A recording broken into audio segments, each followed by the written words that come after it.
नमस्कार विद्यार्थी मित्र हो. आचार्य 90 FM आपणा सर्वांचं स्वागत आहे.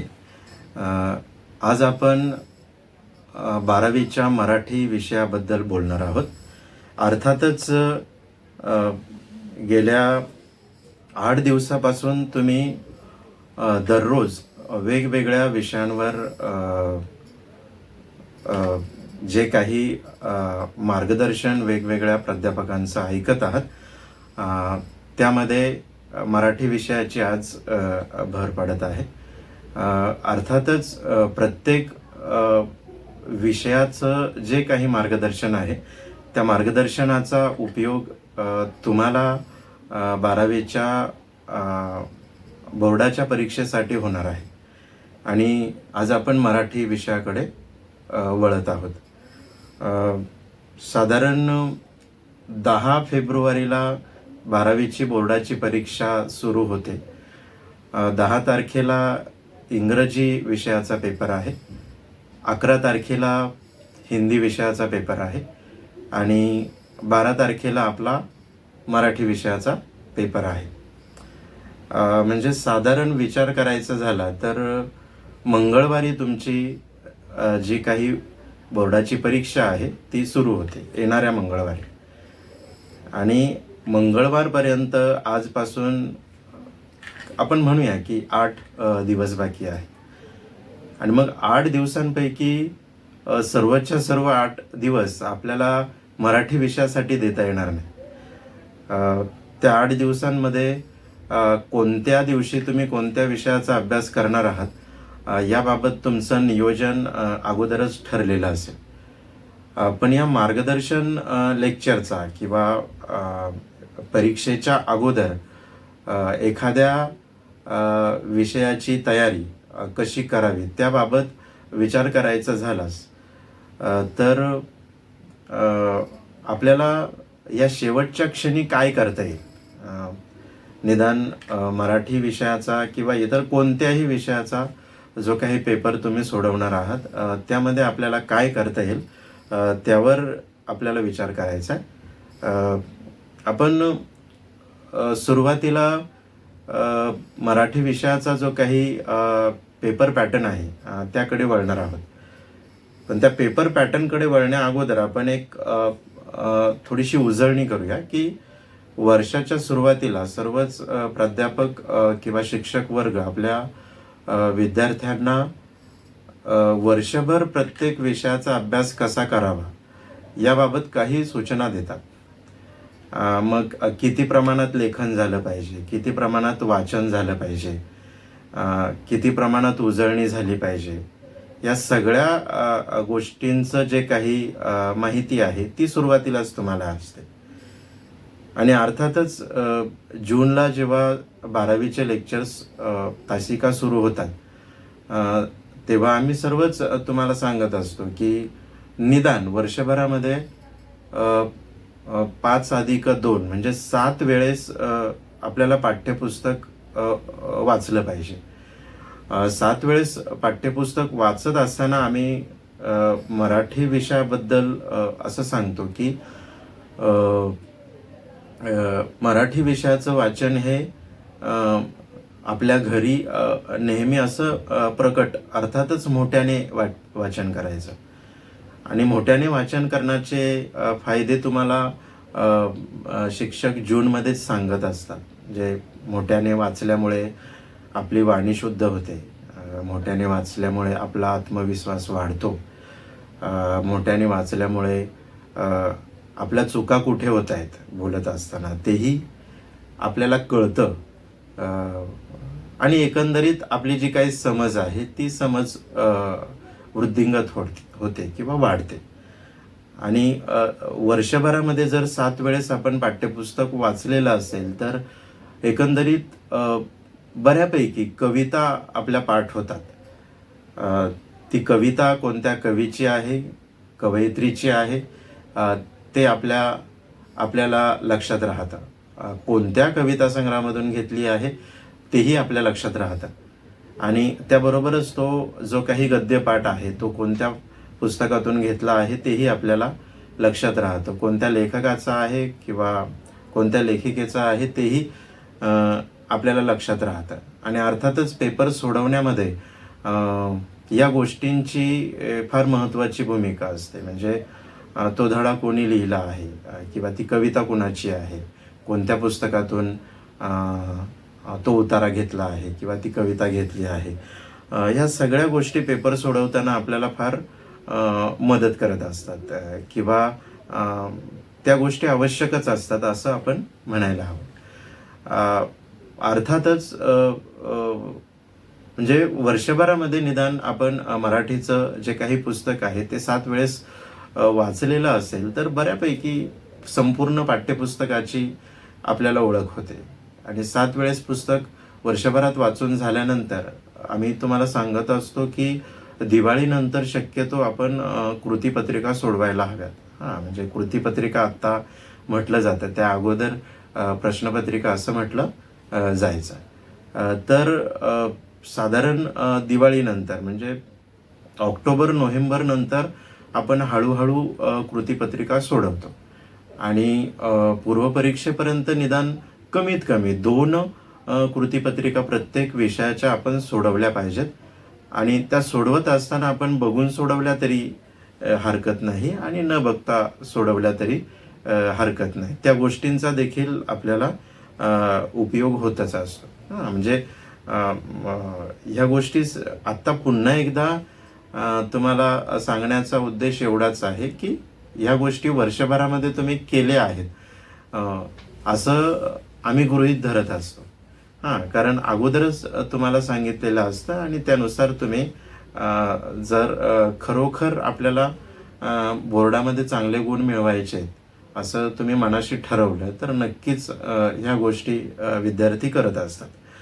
आणि साधारण जेव्हा गणपती विसर्जन नंतर आम्ही सर्व विद्यार्थ्यांना सांगत असतो की आपण जी काही कृतीपत्रिका आहे त्या कृतीपत्रिकेची ओळख करून घ्यायला हवी. म्हणजे कृतीपत्रिकेची ओळख आपल्याला असेल तर आपल्याला अभ्यास करणं सोपं जातं.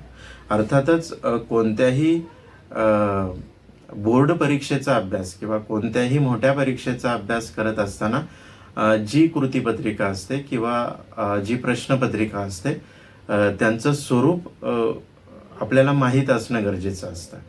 म्हणजे जर आपल्याला कृतीपत्रिकेचं स्वरूप माहीत असेल तर त्याप्रमाणे आपण अभ्यास करत असतो. म्हणजे पूर्वी साधारणतः 2013च्या अगोदर जेव्हा कृतीपत्रिका नव्हती, प्रश्नपत्रिका होती आणि तेव्हा कृतीपत्रिकेमध्ये किंवा प्रश्नपत्रिकेमध्ये फक्त प्रश्न असायचे, तेव्हा उतारे नसायचे. आणि अर्थातच तेव्हासुद्धा प्रश्नपत्रिका महत्त्वाची होती आणि आत्तासुद्धा जी काही प्रश्नपत्रिका आहे तर ती प्रश्नपत्रिका महत्त्वाची आहे. म्हणजे आपण आता प्रश्नपत्रिकेला कृतीपत्रिका म्हणत असतो. तर कृतीपत्रिका आपल्याला पाठ असणं गरजेचं आहे किंवा आपल्याला त्या कृतीपत्रिकेचं स्वरूप माहिती असणं गरजेचं आहे. ही गोष्टसुद्धा आपण लक्षात घेतली पाहिजे. तर आता आपण स्वरूपाकडे वळूया. तर कृतीपत्रिकेचं जे काही स्वरूप आहे ते स्वरूप आपण लक्षात घ्यायचं झालं तर आपल्या कृतीपत्रिकेमध्ये एकूण 5 भाग आहेत आणि त्यामध्ये पहिला भाग हा गद्याचा येतो. जे काही गद्यपाठ आहेत तर ते गद्यपाठ या पहिल्या भागामध्ये असतात आणि त्यात त्याच्यानंतर दुसरा आ, नंतर ई असे 3 उपकृती असतात किंवा उपप्रश्न असतात आपण म्हणू. आणि आ या दोन्ही प्रश्नांमध्ये दोन्ही कृतींमध्ये पाठ्यपुस्तकातील उतारे असतात. म्हणजे एखाद्या जो काही पहिला भाग आहे आणि दुसरा भाग आहे पाठ्यपुस्तकातला दोन्ही भागांपैकी जर पहिला उतारा जर पहिल्या पाठ्यपुस्तकातील पहिल्या भागावर आधारित असेल तर दुसरा उतारा हा दुसऱ्या भागावर आधारित असतो आणि त्याच्यानंतर जो काही तिसरा उतारा असतो तर तो पाठ्यपुस्तकाच्या बाहेरचा असतो. अर्थातच तिथे दिलेलंच असतं अपठित उतारा म्हणून. आणि या गोष्टीची आपल्याला सगळ्यांनाच सुरुवातीलाच कल्पना असते. त्याच्यानंतर पद्याचा भाग असतो आणि या पद्याच्या भागामध्ये मध्ये संपूर्ण जी काही कविता आहे ती कविता कृतीपत्रिकेमध्ये दिली जाते आणि त्यावर आधारित ज्या काही कृती आहेत तर त्या विचारल्या जातात.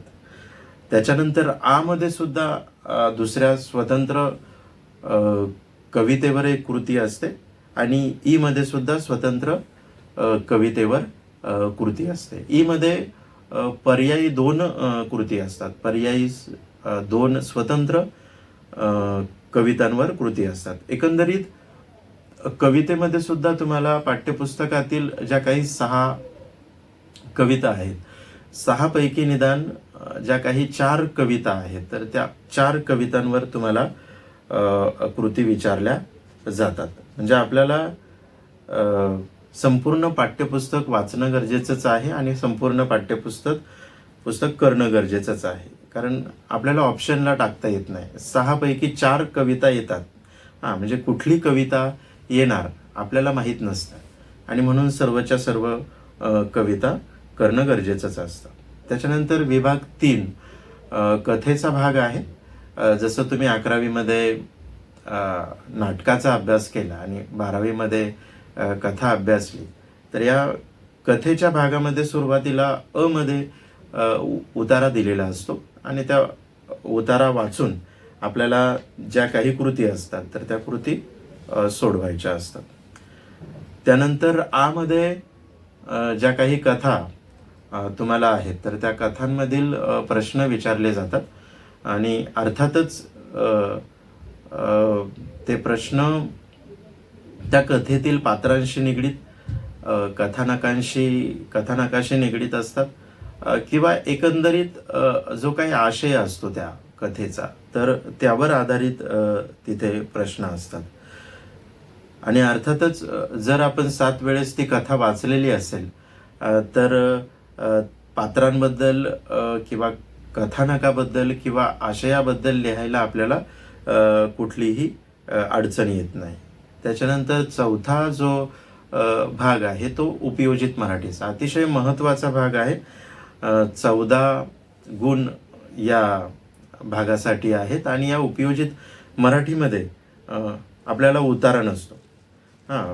म्हणजे बऱ्याच वेळेस जेव्हा आम्ही बोर्डाचे पेपर तपासत असतो तेव्हा बोर्डाचे पेपर तपासत असताना लक्षात येतं की मुलं उपयोजित मराठीकडे दुर्लक्ष करतात, व्यावहारिक मराठीकडे दुर्लक्ष करतात आणि व्यावहारिक मराठीकडे दुर्लक्ष केलं तर जे काही गुण मिळायला हवेत ते गुण आपल्याला मिळत नाही. आणि अर्थातच व्यावहारिक मराठी उपयोजित मराठी समजायला फार सोपं आहे. निदान 7 पैकी जरी 5 वेळेस आपण ते घटक वाचलेले असतील तर नक्कीच आपल्याला कुठलाही प्रश्न विचारला गेला तर त्या प्रश्नाचं उत्तर आपल्याला सहज लिहिता येतं. आणि अर्थातच इथे दीर्घोत्तरी सुद्धा प्रश्न आहेत. त्या दीर्घोत्तरी प्रश्नांसाठी मुद्दे दिलेले असतात आणि ते मुद्दे बघितल्या लगेच आपल्याला उत्तर आठवतं. ते उत्तर आपल्या नजरेसमोर उभं राहतं. म्हणजे जर आपण 5 ते 7 वेळेस पुस्तक वाचलेलं असेल तर ते संपूर्ण उत्तर मुद्दे बघितल्यानंतर आपल्यासमोर उभं राहतं आणि ते उत्तर लिहायला आपल्याला सोपं जातं. त्यानंतर शेवटचा घटक आहे व्याकरण आणि लेखनाचा.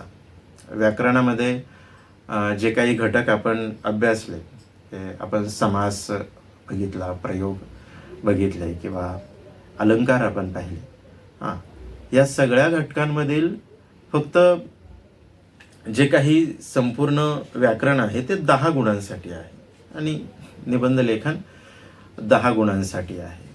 म्हणजे जे काही व्याकरणाचे घटक बघितले एकंदरीत हे सर्वच्या सर्व घटक निदान त्या घटकांपैकी समास असेल, अलंकार असेल, प्रयोग असेल यापैकी काही प्रयोगांचा अभ्यास, काही समासांचा अभ्यास किंवा काही अलंकारांचा अभ्यास आपण 10वीपर्यंत केलेला असतो. आणि त्याच्यामुळे इथे 12वीमध्ये जे काही प्रयोग राहिलेले आहेत किंवा समास राहिलेले आहेत किंवा अलंकार राहिलेले आहेत, तर ते त्या घटकांची आपल्याला ओळख करून दिली जाते. आणि अगोदर 10वीपर्यंत ते अभ्यासलेलं असल्यामुळे आपल्याला 12वीला आणि 11वीला ते समजायला सोपं जातं. आणि म्हणून इथे हा जो काही घटक आहे तो 2-2 गुणांचा आहे आणि एकूण 10 गुणांमध्ये संपूर्ण व्याकरण कव्हर केलेलं आहे. एकंदरीत आपण जेव्हा लेक्चर होतात व्याकरणाचे तेव्हा लक्ष दिलं आणि फळ्यावर जी काही उदाहरणं घेतली जातात त्या उदाहरणांच्या माध्यमातून पाठाखालचं जे काही स्वाध्याय आहे ते सोडवण्याचा प्रयत्न केलेला असेल तर नक्कीच आपल्याला व्याकरणामध्ये 10 पैकी 10 गुण सहज प्राप्त होत असतात. आणि निबंधाचं म्हणाल तर आपण जे काही संपूर्ण मराठी विषयाचं पाठ्यपुस्तक आहे, तर त्या पाठ्यपुस्तकामध्ये ज्या प्रकारचे घटक आहेत त्या घटकांशी जवळीक साधणारेच जे काही निबंध आहेत तर ते निबंध आपल्याला विचारले जातात. जे निबंधाचे प्रकार आपण पाहिलेच की व्यक्तिचित्रणात्मक निबंध असेल, वर्णनात्मक निबंध असेल किंवा आत्मवृत्तात्मक निबंध असेल, किंवा आपण काय म्हणूया असे जे काही निबंधाचे प्रकार आहेत, हे निबंधाचे प्रकार त्यामध्ये कव्हर केले जातात. जे निसर्गाचं वर्णन करणारा पाठ आपल्या पाठ्यपुस्तकात आहे आणि म्हणून आपण लक्षात घ्यायचं की निसर्गावर एखादा निबंध येऊ शकतो.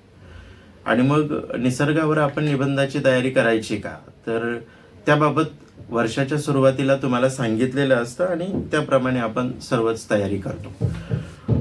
किंवा मराठी भाषेवर निबंध मला वाटतं 1 वर्ष आड असा मराठी भाषेवर निबंध येतच असतो. किंवा वर्तमानपत्रावर निबंध असेल किंवा आपण लेखकांवर निबंध असेल किंवा आई बाबा शिक्षक यांवर व्यक्ती चित्रणात्मक निबंध असेल, असे जे काही निबंधाचे विषय आहेत एकंदरीत हे विषय ठरलेले असतात. आलटून पालटून हे निबंध येत असतात आणि त्याबद्दल आपल्याला कल्पना असते. आणि म्हणून फक्त आपण 1-2 निबंधांची तयारी वर्षभर जरी केली आणि जी काही पूर्वपरीक्षा होते आपली जानेवारीमध्ये तेव्हा सुद्धा अशा प्रकारचे निबंध प्रश्नपत्रिकेत टाकले जातात आणि ते जर आपण सोडवलेले असतील तर ती निबंधाची तयारी आपली होतेच. आणि जर आपल्याला लेखनाचा सराव असेल तर त्याचा फायदा आपल्याला होतच असतो. तर अशा पद्धतीने आपल्याला थोडक्यात जे काही कृतीपत्रिकेचं स्वरूप आहे तर ते कृतीपत्रिकेचं स्वरूप लक्षात घेता येतं. अर्थातच आपण सुरुवातीलाच कृतीपत्रिकेचं स्वरूप लक्षात घेतलेलं आहेच. इथे फक्त थोडक्यात त्या गोष्टीची आठवण करून दिली. आणि अर्थातच तुम्ही निदान कमीत कमी 3 आणि जास्तीत जास्त 5 वेळेस प्रत्येक विषयाची कृतीपत्रिका सोडवलेली आहेच. म्हणजे तुम्हाला संपूर्ण कृतीपत्रिकेची ओळख आहे. इथे फक्त आपण त्या गोष्टीची उजळणी केली. आता आपण पुढच्या गोष्टीकडे वळूया की आता 10 फेब्रुवारीला तुमचा पहिला पेपर आहे आणि मग त्या 10 फेब्रुवारीच्या अगोदरचे जे काही 7 किंवा 8 दिवस असतील त्या दिवसांमध्ये आपल्याला काय करता येईल. आणि मग त्या दिवसांमध्ये आपल्याला मराठी विषयासाठी 1 किंवा 2 दिवस देता येतील. साधारण विद्यार्थी 1 दिवस देतात. मग त्या 1 दिवसामध्ये आपल्याला काय करता येईल. तर मी तुम्हाला पुन्हा एकदा सांगेन की तुम्ही जर वर्षभरामध्ये 7 वेळेस पुस्तक वाचलं असेल तर मला वाटतं अजून एकदा ते पुस्तक वाचायला हवं. म्हणजे 8व्यांदा ते पुस्तक वाचून होईल. आणि आता 8व्यांदा पुस्तक वाचत असताना तुम्हाला फार मजा येईल. म्हणजे बघा ना, आपण जेव्हा पहिल्यांदा पुस्तक वाचतो, त्याच्यानंतर दुसऱ्यांदा पुस्तक वाचतो, तिसऱ्यांदा पुस्तक वाचतो, चौथ्यांदा पुस्तक वाचतो. असं पुस्तक वाचत असताना हळूहळू ते जे काही घटक असतात ते एवढे आपल्या डोक्यामध्ये बसलेले असतात की वाचत असताना कदाचित आपल्याला पुढचं वाक्य आठवतं. कदाचित आपल्याला ती कविता तर पाठच होऊन जाते, पण जे काही गद्यपाठ असतात ते आपल्या पाठ होत नाही. पण मग वाचत असताना आपल्याला त्या वाक्यातले त्या परिच्छेदामधील जे काही पुढचं वाक्य आहे ते आपल्याला आठवतं. किंवा ती जर कथा असेल तर त्या कथेमध्ये पुढे काय घडते हे सगळं आपल्याला आठवतं आणि त्या माध्यमातून आपली उजळणी देखील होते. आणि म्हणून मी तुम्हाला सांगेल की आपण एकदा 8व्यांदा पुस्तक वाचलं पाहिजे.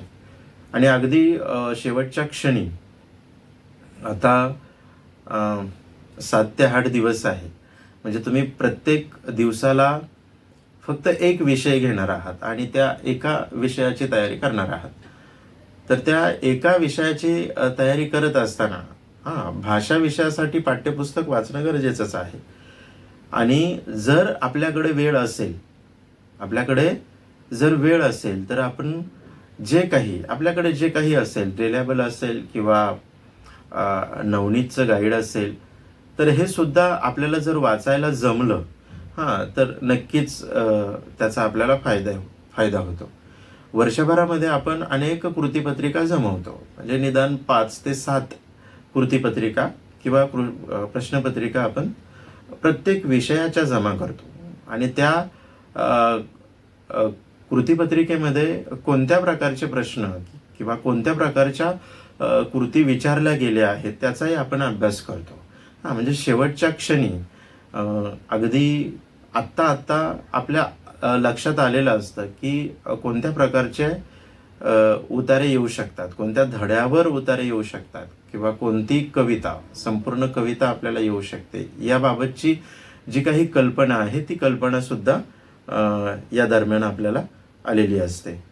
आणि ह्या गोष्टीची देखील आपण उजळणी करायला हवी. म्हणजे कोणत्या प्रकारचे प्रश्न विचारले जाऊ शकतात किंवा कोणत्या प्रकारची जी काही कविता आहे तर त्यावर कृती विचारले जाऊ शकतात, कोणते गद्यपाठ विचारले जाऊ शकतात. तर याबाबत आपल्याला शेवटच्या क्षणी आयडिया येत जाते.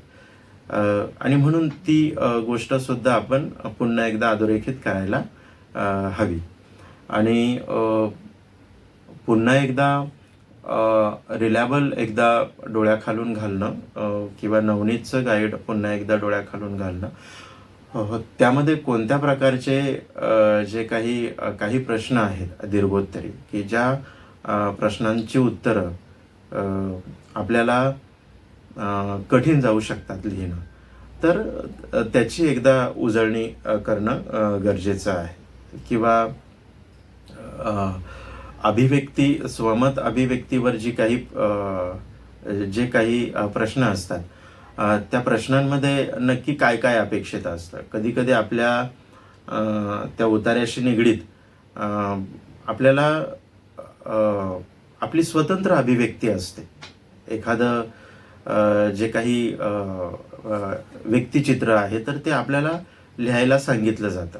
ते आपल्या गावातलं असेल किंवा आपल्या परिचयातलं असतं, तर ते व्यक्तिचित्र आपल्याला रेखाटायला सांगितलं जातं.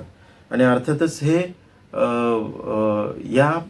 असे जे काही प्रश्न आहेत हे रिलायबलमध्ये कसे सोडवले आहेत किंवा गाईडमध्ये कसे सोडवले आहेत ते एकदा आपण बघायला हरकत नाही. आणि आपण लिहून सुद्धा बऱ्याच वेळेस बघितलेले असतात. म्हणजे शेवटच्या क्षणी ह्या गोष्टींची आपण उजळणी करायला हरकत नाही. म्हणजे आता 8 दिवस बाकी असताना निदान एवढ्या गोष्टी आपण काळजीपूर्वक बघितल्या तर नक्कीच आपल्याला जो काही आत्मविश्वास यायला हवा परीक्षेला जाण्यापूर्वी, तर तो आत्मविश्वास आपल्याला येतो आणि आपण अतिशय आनंदाने पेपर सोडवतो आणि आपल्याला तो पेपर सुद्धा सोपा जातो. शेवटी सर्व विद्यार्थ्यांना एवढंच सांगणं आहे की परीक्षेचं फार टेन्शन आपण न घेता आनंदाने आपण त्या परीक्षेला सामोरे गेलो, जो काही अभ्यास झाला आहे तेवढ्या अभ्यासावर आपण आनंदाने परीक्षेला सामोरे गेलो तर नक्कीच आपल्याला परीक्षा सोपी जाते. आणि अर्थातच पेपरला अर्धा तास अगोदर तिथे सेंटरला केंद्रावर उपस्थित राहणं. अगदी 11 वाजता पेपर सुरू होतो, पण अगदी आपल्याला 10 वाजताच तिथे वर्गामध्ये हजर राहावं लागतं. तर ह्या सगळ्या गोष्टी आपण काटेकोरपणे पाळायला हव्यात. परीक्षेला जाण्यापूर्वी आपल्याला ज्या ज्या गोष्टी हव्या असतात, पेन असेल, पेन्सिल असेल, पट्टी असेल किंवा मार्केटमध्ये टेन्सिल नावाचा एक प्रकार मिळतो. त्या टेन्सिलमध्ये सगळे असतात, गोल असतो, त्रिकोण असतो, चौकोन असतो किंवा पट्टी असते. दीर्घोत्तरी उत्तरं लिहिण्यासाठी किंवा आकृत्या काढण्यासाठी आपल्याला त्या टेन्सिलचा उपयोग होतो. तर ते आपण घेतलं आहे का, हे सगळं साहित्य आपण घेतलं आहे का, तर हे सुद्धा परीक्षेच्या काळात आपण लक्षात घेतलं पाहिजे. आणि शेवटच्या 8 दिवसांमध्ये आपले जे काही 6 विषय आहेत, 6च्या 6 पाठ्यपुस्तकं आपण वाचून काढली पाहिजे. आणि अर्थातच एक भाषेची पाठ्यपुस्तकं एका दिवसात सहज वाचून होतं. म्हणजे आपण जरी 2-2 तास बसलो, 2 तास वाचलं, त्याच्यानंतर पुन्हा थोडी विश्रांती घेतली, पुन्हा 2 तास वाचलं, तर असं रात्री झोपायच्या अगोदर नक्कीच ते जे काही पुस्तक आहे ते वाचून होतं. आपण सगळ्यांनीच जे काही पुस्तक आहे ते पुस्तक पुन्हा एकदा वाचलं पाहिजे. त्याचा नक्कीच आपल्याला फायदा होणार आहे. तर अशा पद्धतीने आपल्याला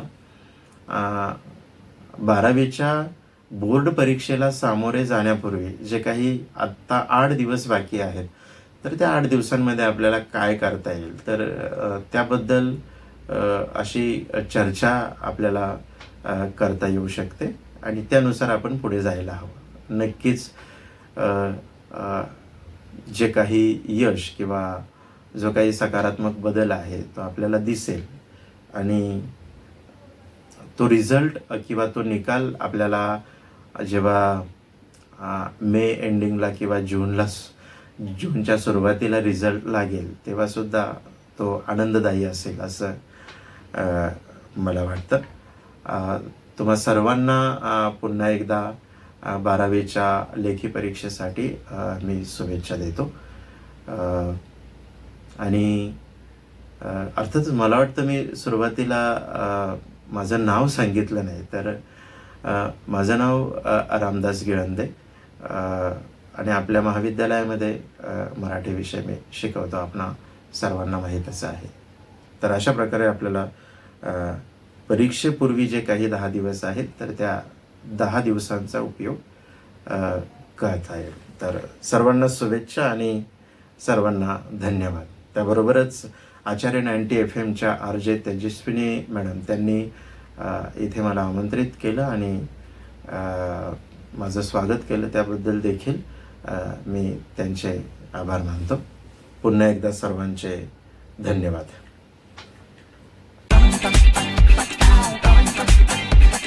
आचार्य 90 FM